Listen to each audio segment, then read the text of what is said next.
Everyone.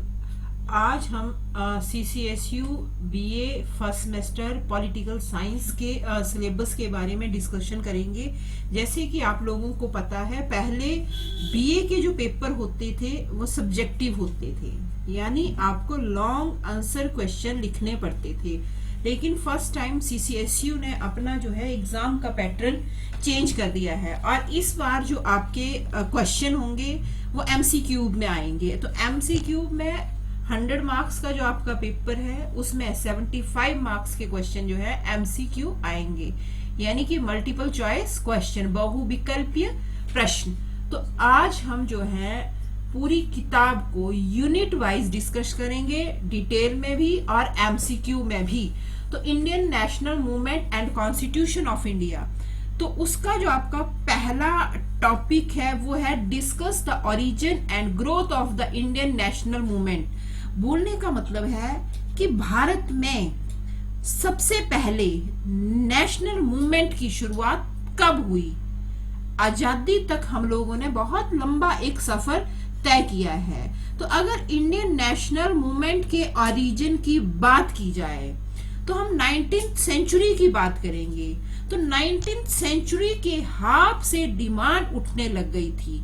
बहुत सारे factor रहे हैं जिन्होंने नेशनल मूवमेंट के ओरिजिन में मेन रोल प्ले किया है।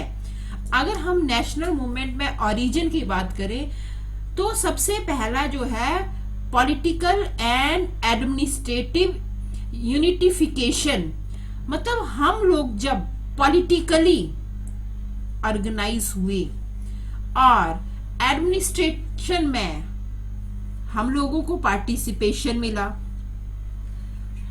रेलवे, टेलीग्राफ, पोस्टल सिस्टम इसका ओरिजिन हुआ। तो इनकी स्थापना के साथ साथ हम लोग जो है अपने देश के विभिन्न भागों से जुड़ने लगे और विभिन्न भागों से जुड़ते हुए हमारे अंदर जो है एकता की भावना जो है उत्पन्न होने लगी। सेकंड जो कॉज है इंडियन नेशनल मूवमेंट का, ब्रिटिशर के द्वारा इंडियन को बहुत ज्यादा इकोनॉमिकली एक्सप्लॉइट किया गया था।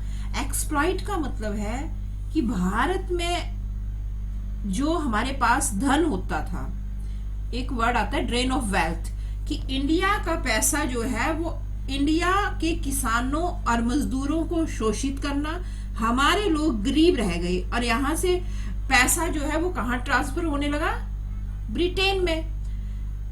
19th सेंचुरी में social and religious reforms movement होने लगी। बहुत सारी मूवमेंट हुई, जैसे राजा राम मोहन राय, स्वामी विवेकानंद, दयानंद सरस्वती, ज्योतिबा फूले। इन रिफॉर्मिस्ट ने भारत में जो हमारे यहाँ सोशल इविल्स थे, सामाजिक बुराइयां थी, उनको दूर करने के लिए एफर्ट्स जो है स्टार्ट कर दिए। और नेक्स्ट कॉज जो रहा इंडियन नेशनल मूवमेंट का वो था western education and political awareness. जब हमारे लोग पढ़ने लिखने लगे तो उन्होंने इंडिया की रिच कल्चर को पढ़ा। इंडिया के साथ साथ जो बाहर के देश थे वहां पर कैसे नेशनल मूवमेंट्स हुई, कैसे वो देश आजाद हुए, उसके बारे में भी पढ़ा गया।